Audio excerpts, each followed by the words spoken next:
Bienvenidas y bienvenidos a la tercera parte del módulo sobre diseño de experimentos y validación de hipótesis. En este módulo vamos a ver los conceptos básicos del diseño de experimentos. Lo primero que tenemos que tener claro es qué es un experimento. Intuitivamente ustedes en la vida siempre han hecho experimentos. Desde que estaban por allá en primaria les dijeron: cojan un frijolito, póngalo en un algodoncito, échenle agüita y esperen a ver qué pasa. Eso es un experimento. Y cuando usted ve a una muchacha o un muchacho que le gusta y tira el lance a ver qué pasa, está experimentando. Experimentar sencillamente es manipular variables para conocer los efectos que tiene esa variable sobre otras variables. ¿Por qué son útiles los experimentos? Primero, para explorar fenómenos. Cuando yo me enfrento a una situación desconocida, lo que hago es trato de identificar variables que sospeche y afectan esa situación, trato de manipularlas y observo otras variables para ver qué afecta a qué. También sirven para generar o verificar teorías. Alguien tiene una idea fabulosa, caso la teoría de la relatividad de Einstein, y entonces el señor Einstein se genera esa teoría en la cabeza. Falta todavía aplicarlo en la vida real.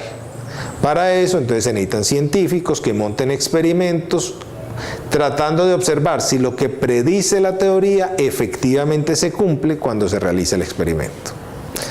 Tercera utilidad, explorar condiciones límites. ¿Qué significa explorar condiciones límites? Usted tiene una teoría, ya la teoría se ha validado, pero no se sabe qué pasa cuando las condiciones son extremas.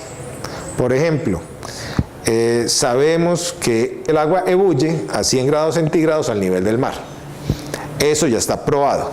Ahora, ¿qué pasa si no estamos a nivel de mar, sino que estamos en una profundidad de menos 100 metros, menos 200 metros, menos 500 metros? ¿En qué momento, a qué nivel de profundidad, el cambio de presión va a hacer que esa ley no se cumpla? ¿En qué momento, a pesar de que yo aumente la temperatura, no se va a producir ese fenómeno? ¿Es posible que encontremos una condición límite? Es posible que no la encontremos. El experimento lo que permite es explorar y tratar de validar qué pasa cuando uno juega en los puntos extremos de las teorías. Y finalmente un experimento permite detectar interacciones entre variables. A veces uno no tiene ni la más remota idea de lo que está haciendo, entonces escoge una variable la que pueda manipular más fácil para jugar con ella y observa las otras y luego trata de ver cuál es la clase de asociación que existe. ¿Cuándo es conveniente realizar experimentos? Entonces, hay tres situaciones claves en ingeniería donde usamos experimentos. Primero, si tenemos una hipótesis de causalidad, como las que veíamos en el video anterior, creemos que la humedad afecta la resistencia, pues la forma de probarlo es hacerlo experimentos. Medir propiedades de resistencia, empezar a jugar con niveles de humedad y tratar de encontrar si efectivamente hay o no hay causalidad ahí.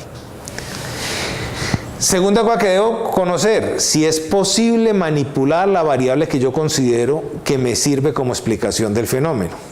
Si yo no puedo manipular la variable, no voy a poder fijar los niveles para hacer el experimento. Y la tercera cosa que tengo que tener clara es si es posible medir la respuesta.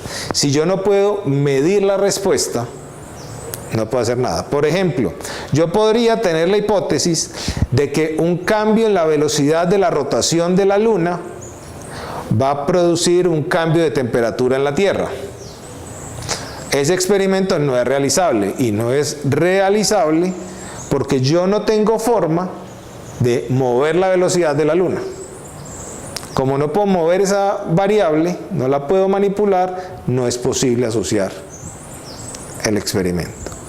Un segundo tipo de experimento que uno quisiera realizar y no se puede hacer. Yo podría tener la hipótesis de que a mayor ingreso monetario va a haber mayor felicidad de las personas. Yo puedo manipular la variable ingreso monetario, es decir, yo puedo encontrar la forma de darle más plata a la gente que voy a tener en el experimento. El problema que tengo es que no tengo forma de medir la variable felicidad. No tenemos un felizómetro para saber cómo se mide la felicidad, para saber si está más alta o más baja, y entonces no podemos montar un experimento sobre ese tipo de temas. Un diseño de experimento se compone de 6 pasos. Se identifican las variables, se hace una definición teórica de la variable, es decir, tenemos que tener claridad eso qué significa y con qué se come. Una definición operativa, porque vamos a encontrar que no siempre lo que damos como definición teórica corresponde con la forma como podemos medir la variable. Enseguida vamos a ver unos ejercicios donde va a ser más evidente ese tema. Luego establecemos la hipótesis de causalidad, seleccionamos unas unidades de prueba, generamos el ambiente experimental y hacemos el experimento. ¿Cómo se define una variable? Entonces, hay 2 definiciones. Una es la definición nominal, que es el concepto, y otra es la definición operativa, que es la medición. Mirémoslo con un ejemplo sencillo. Una definición nominal del concepto de empleo es persona que está trabajando o que trabajó durante la última semana. Cuando el DANE va a hacer la medición de empleo, necesita eso llevarlo a una cosa operativa, porque el concepto trabajó puede significar muchas cosas para mucha gente distinta. Entonces, el DANE para empleo establece una definición del carácter de haber realizado una actividad con carácter remunerado por al menos 1 hora durante la semana anterior. Esa es la definición operativa. Así es como se mide empleo.